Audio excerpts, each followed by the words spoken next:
So the Chargers released Casey Hayward, and it looks like they could be moving on from both Michael Davis and Rayshawn Jenkins, though those aren't really confirmed yet. They are going to need to add a defensive back at some point in this draft. Now, most of us didn't think that was round one, but with every cut and whatnot, it looks like that's more and more likely. But still, the Chargers overall have appeared as if they're interested in a, kind of like a day two or day three corner in different rounds, whether it be an immediate starter in Asante Samuel Jr. or a potential third rounder in Trill Williams out of Syracuse, or even a DB slash kick returner guy like Avery Williams from Boise State. They've met with all three of these guys, and each of them warrant consideration. But one name that I don't believe they met with that has caught my eye is the subject of today's video, and that's Camryn Bynum out of Cal. Tom Telesco has no problem taking players from Cal. Obviously, Keenan Allen, and I believe still Steve Williams was a DB in the same draft. So, it's happened before. But for reference, Bynum is Pro Football Focus's 136th ranked prospect, and the Draft Network's 182nd ranked prospect. So I know we're not exactly dealing with a day one starter here, but when you're looking for guys in the later rounds, you want to find someone who has a trait or maybe a measurable, who knows, that you want to hold on to and that you want to try to develop. They have that one particular thing that they do really, really well. Maybe aren't great in other areas, and that's why they're in the third round, or excuse me, on day three. But you want to try to develop them there. And for Bynum, that is how he attacks the football in the open field. Now, we'll talk about in a little bit how I don't like how he attacks the football in a certain other situation. But for right now, let's get into what he does really well. And one of the things I also really like about him, and the Chargers, obviously, Asante Samuel Jr., who they've met with, very versatile. Trill Williams, definitely versatile. Camryn Bynum hasn't moved around a ton for Cal, but he does move around enough, whether it's at safety, slot corner, out wide, blitzing, line up outside the tackle, whatnot. Okay, he's got plenty of things he's able to do from different positions. So from here, he's playing from the safety position. And I do think that this is something that Brandon Staley would covet, because this is not something that I think the current DBs on the roster really have much of. I do think Chris Harris is a good tackler, though he was banged up and injured last year, so didn't really get to show it. Nasir Adderley, not that much. Michael Davis is a better tackler now, but it did take him 4 years to figure out how to be a decent tackler.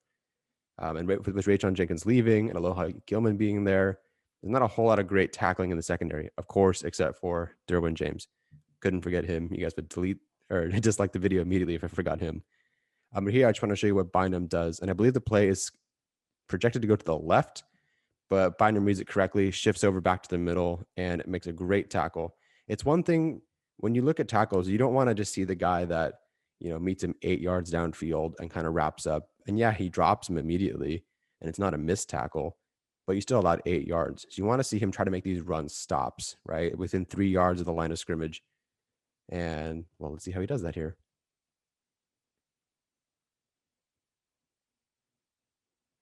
Now, that's the play that I saw first that Steven pointed out to me on Twitter. And you're thinking, oh, okay, who's this kid, right? Again, down here, he doesn't make a tackle here.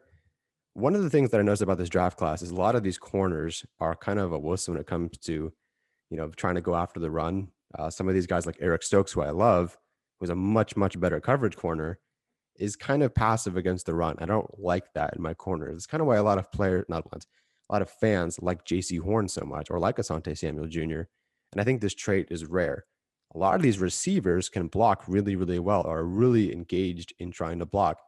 Guys like, I love like Jamar Chase or Kadarius Toney, and these guys really want to go block. Like, they will fight you. And I don't think a lot of the DBs in this class have that, at least that I've seen. But Bynum is someone who does try that. Now, he doesn't make a tackle here, but he's ready to go for it.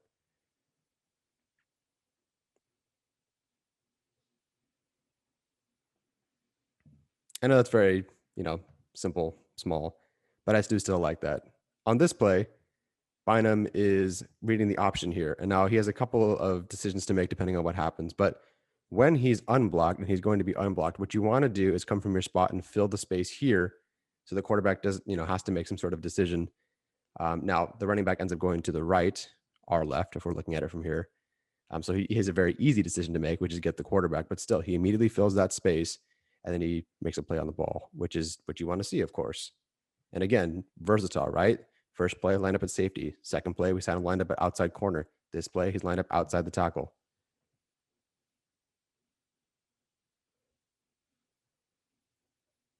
And that's very difficult. By the way, this is not Justin Herbert, in case anyone's wondering. This is this is Oregon, but this is not this is not Justin Herbert. One more play here. This one is just pure instinct. He's allowed to blitz off the edge or from the corner spot. And, you want to see that. No hesitation, no wondering. You're trying to look, some of these guys have that short area quickness that you really covet. And Bynum is definitely an athlete. Pretty easy. Again, unblocked, sure, but you still have to go make that play. And sometimes the easy plays are the hardest plays to make. Now, one of the things that I think this will show both what I like and don't like as much about him, and that's his coverage. Now, I do think he possesses some skills. There are some plays where he goes really, really well, particularly against bigger guys like tight ends.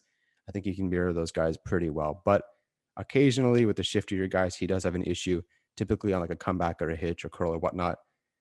This particular play, he does get beat, but he does have the measurables, those long strides and great ball skills to make a play on this ball. Now, the quarterback does miss the throw here a little bit. He does throw it late, and he does throw it to the right where he should be hitting the receiver more in the middle of the field. Instead of he's trying to throw like a post, and he ends up hitting like a skinny post, and that doesn't work for the receiver. So Bynum does make a play on the ball, but he does make a play on the ball, and you do want to see that, right? He should be hitting him in the middle here. The wide receiver has to wait for it, and Bynum makes a play on the ball. But again, because he doesn't make a play on the ball, you do get to see something that he does well, right? Even like Caleb Farley in a couple of games against, I think, Notre Dame, he was beat on a couple of plays, but you see his recovery speed to go from beat to just an inch away and barely beat. And still, even in failures, you want to see something good, right? What do his failures look like? Is he getting toasted, or is he really close? And so for Bynum, even though he was beat and it was just a bad ball from the quarterback, you still got to see something positive from it. Unfortunately, that wasn't all the time. And here against Stanford, he's going to give up the touchdown. So not a huge fan of that. But one of the things I want to get into, which I talked about in a little bit or earlier, was that it's that shiftiness that bugs him a lot. And it's apparent all throughout the film, particularly on routes like these.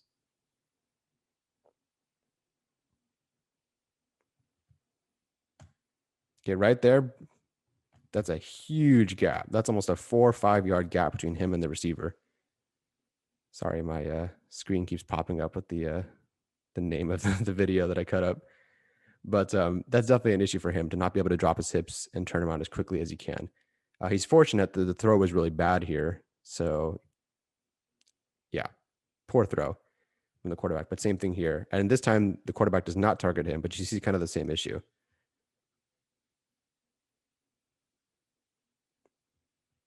Okay, now one of the things I want to talk about that I think doesn't get brought up with him enough is that everyone thinks, yeah, he's a really good tackler. He's a really good tackler. Sure. I hesitate to say that he's a good tackler all the time. And what I mean by that is these goal line situations, right? Because like I said, you can't just make a tackle, after 3 yards, because after 3 yards over here, he's in the end zone. You can't wait that long. You have to be aggressive. And granted, most of these plays here, I have 3 plays here.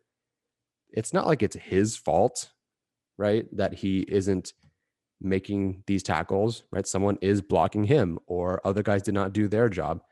But I just kind of notice that, maybe he could be a little bit more aggressive in these situations and go up and make the tackle. Again, do I expect a corner to go up and slam someone at the line of scrimmage? Not necessarily, but I still do want to see a little bit more here, especially for a guy who you're supposed to be this great tackler, right?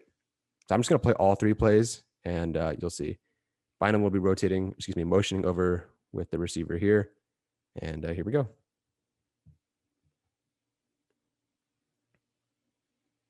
Right, just that hesitation. I want to see him come up and drive. Same thing here. What happens? Nope, touchdown. Guess what? It happens again.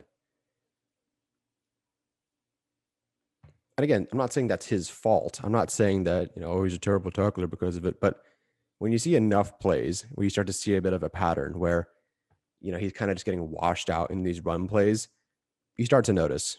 So ideally, this is a day 3 pickup with upside who can play at multiple spots along the defense. If anything, he could be a really solid special teams player since, I think running downhill to make tackles seems to suit him pretty well, at least in the open field. Anywho, that's it for me. I just wanted to get this out there because, this secondary is changing so much by the minute. We'll have more breakdowns this week for sure as the Chargers add new faces. So stay tuned. Take care.